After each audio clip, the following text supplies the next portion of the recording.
அன்பு உறவுகளுக்கு வணக்கம்.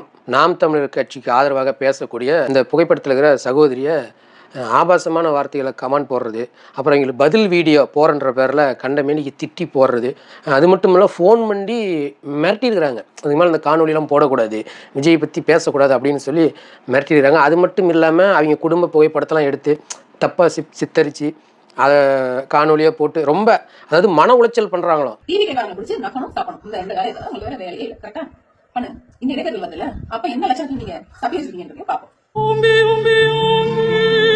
இதெல்லாம் பண்ணால் தமிழ் தேசியத்தில் பயணிக்கிற பெண்கள் பின் வாங்கிடுவாங்க அப்படின்ற ஒரு மனநிலைமைக்கு இவனுங்க வந்துட்டாங்க. அதாவது நடிகர் தலைவனாக நாங்கள் ஏற்றுக்கிட்டு வரலையே, நடிகர் தலைவெல்லாம் ஏற்றுக்கிட்டு வரல. எங்களோட தலைமை யாருன்னு உங்களுக்கு தெரியும், உங்கள் தளபதிக்கு நல்லா தெரியும். அதாவது ஆபாசமாக பேச விட்டு, ஒருத்தர் ஆபாசமாக சித்தரித்து வீடியோவோ போட விட்டு இதெல்லாம் உட்காந்து ரசித்து பார்க்குறவங்க முதலமைச்சர்கிட்ட போய் சொல்லு, உங்கள் முதலமைச்சர்கிட்ட போய் சொல்லு. என்ன தான் இவங்கள பேசினாலும், இவங்களை வந்து எவ்வளோ ஆபாசமாக திட்டினாலும் சித்தரித்து போட்டாலும் திருப்பி அடிக்கிறாங்க அப்படின்னு சொல்லு. அவருக்கு தெரியும் நாங்களாம் யாரோட பிள்ளைகள்னு. அப்புறம் முதலமைச்சர் முதலமைச்சர் முதலமைச்சர்னு ஏன்டா அப்படி கத்துறீங்க? அவர் தமிழ்நாட்டுக்கு முதலமைச்சர். ஆனால் என்ன இப்போ அவர் என்ன நாட்டுக்கே ராஜாவா? அவர் தலையில் என்ன மிகப்பெரிய ஒரு கிரீடம் வச்சுருக்கிறாரா? அது எப்போதுமே இதுக்கு மேலே அவர் கூட தான் இருக்குமா? அது இறங்கவே இறங்காதா? அந்த நினைப்பில் ஏற்கிறீங்க. ஒரு ஒரு ஒரு முதலமைச்சருக்கு ஒரு முதலமைச்சரை பார்த்து ஐயா நீங்கள் இது பண்ணுறது தவறு அப்படின்னு ஒரு காணொலி போகிறதுல என்னடா உங்களுக்கு பிரச்சனை? மனுஷனா கேள்வி கேட்கணும். இந்த மண்ணுக்கு மக்களுக்கு எதிராக நீ எந்த திட்டம் கொண்டாந்தாலும் கேள்வி கேட்கறது நம்மளோட உரிமை. ஒரு முதலமைச்சர் ஆயிட்டார், அதனால் அவரை பேசக்கூடாது, அவருக்கு எதிராக யாரும் காணொலி போடக்கூடாது. என்ன மாதிரி மனநிலைமையில் இருக்கிறீங்க? என்ன மனநிலைமையில் இருக்கிறீங்க? அதுலேயும் குறிப்பாக சில பேர்லாம் ரொம்ப பண்ணுறானுங்க. அதாவது முதல்வர் விஜய் அப்படின்னு சொல்லிட்டா அது மிகப்பெரிய தப்பான். இதெல்லாம் பார்த்து பேசுமா, இப்படிலாம் பேசக்கூடாது அப்படின்றானுங்க.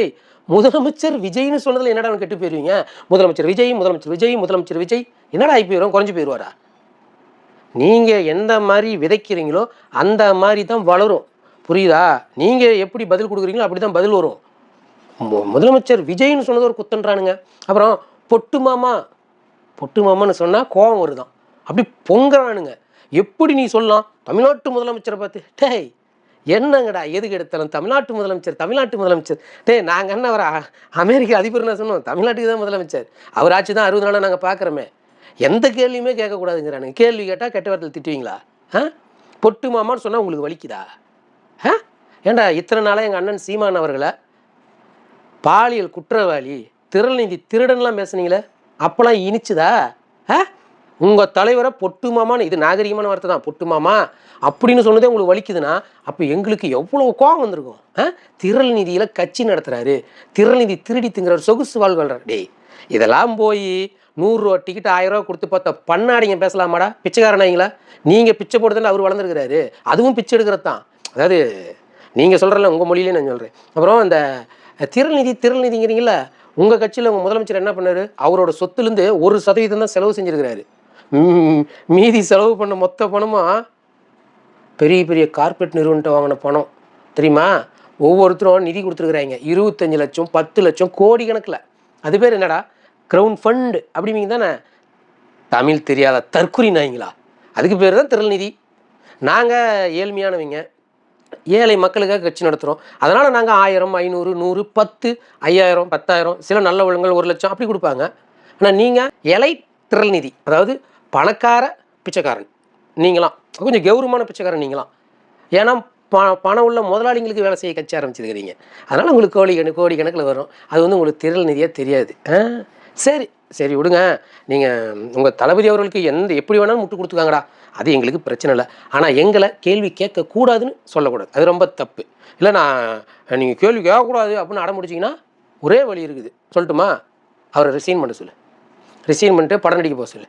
படம் நடிக்க போனால் எவனுமே விமர்சனம் பண்ண மாட்டான்டா, பண்ணவும் கூடாது. நானே எதிர்ப்பேன், பண்ணக்கூடாது. ஏன்னா அந்த படம் பார்த்துட்டு வெளியே வந்து ரிவ்யூ சொல்கிறாங்களே, அதுவே நான் ஏற்றுக்க மாட்டேன்.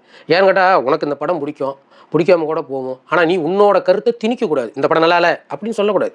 அவங்க விருப்பப்பட்டு போய் பார்க்கலாம். அந்த படம் நல்லா இருந்தானே நல்லா இல்லைன்னா திரும்பி அமைதியாக வந்துடணும். ஏன்னா ஒரு படம் எடுக்கிறாங்கன்னா அவங்க வந்து ஒரு கற்பனையோடு இருப்பாங்க, நான் அந்த படத்தை இப்படி தான் உருவாக்கணும் அப்படின்னு உருவாக்குவாங்க. அதில் போய் நாம் கருத்து சொல்லக்கூடாது. அதனால் விஜய் நடிக்க போனால் நாங்கள் கேள்வி கேட்க மாட்டோம். ஏன்னா விருப்பப்பட்டால் போய் பார்ப்போம், இல்லைன்னா பார்க்க மாட்டோமே. அப்போ எங்களுக்கு கேள்வி கேட்க உரிமை இல்லை. இப்போ கேள்வி கேட்க உரிமை இருக்குது. ஏன்? தமிழ்நாட்டு முதலமைச்சர், தமிழ்நாட்டில் இருக்கக்கூடிய ஒவ்வொரு தமிழனுக்கும் முதல்வரை பார்த்து கேள்வி கேட்குற உரிமை இருக்குது. ஓகேவா? அப்புறம் இன்னொன்று, இந்த டிவிகே கட்சியில் ஒரு அக்கா இருக்கிறாங்க. அதான் இந்த அக்கா தான். இந்த அக்கா என்ன சொல்கிறாங்கன்னா, சீமான் எத்தனை நாளைக்கு இப்படியே உங்க தமிழை ஏமாத்துவீங்க?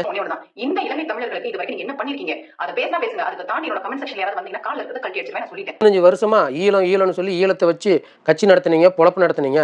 ஆனா ஏதாவது ஒரு விஷயம் இந்த ஈழத்தமிழர் நல்லது பண்ணியிருக்கிறீங்களா?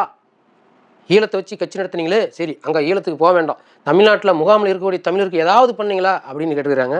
அக்கா, ஆட்சி எங்கள் கையில் இல்லைக்கா. ஆட்சிக்காக தாங்க நாங்கள் 15 வருஷமாக போராடுறோம், புரியுதுங்களா? பல பேர் இந்த தமிழ் தேசியத்துக்காக தியாகம் பண்ணியிருக்கிறாங்க. ஒரு பெரும் கனவோடு போயிட்டு இருக்கிறோம். அதனால் நீங்கள் என்ன பண்ணீங்கன்னு கேட்குறீங்களா? எங்கள்கிட்ட ஆட்சி நீங்கள் சொல்கிற அந்த வழியிலே வரேன். சரி, நாங்கள் ஒன்றும் பண்ணல. இப்போ ஆட்சி அதிகாரம் யார்கிட்ட இருக்குது?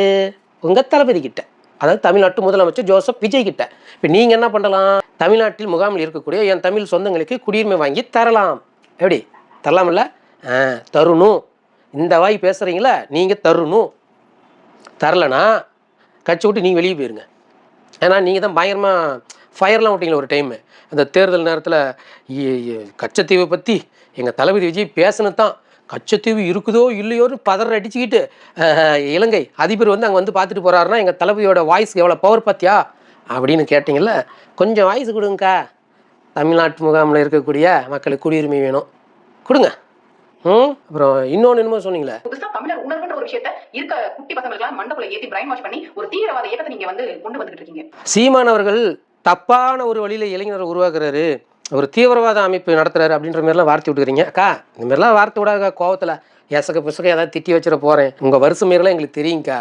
அதனால் காணொலியாக எடுத்து போட்டால் நாரிடும். நீ எந்த மாதிரி கொள்கை கட்டி ஓட்டு கட்டி நாங்களே தான் மாற்றோம். அதனால் எங்கள் அண்ணன் சீமான் அவர்கள் இளைஞர் கூட்டத்தை தவறாக பயன்படுத்துறது மட்டும் வார்த்தையை விடக்கூடாது.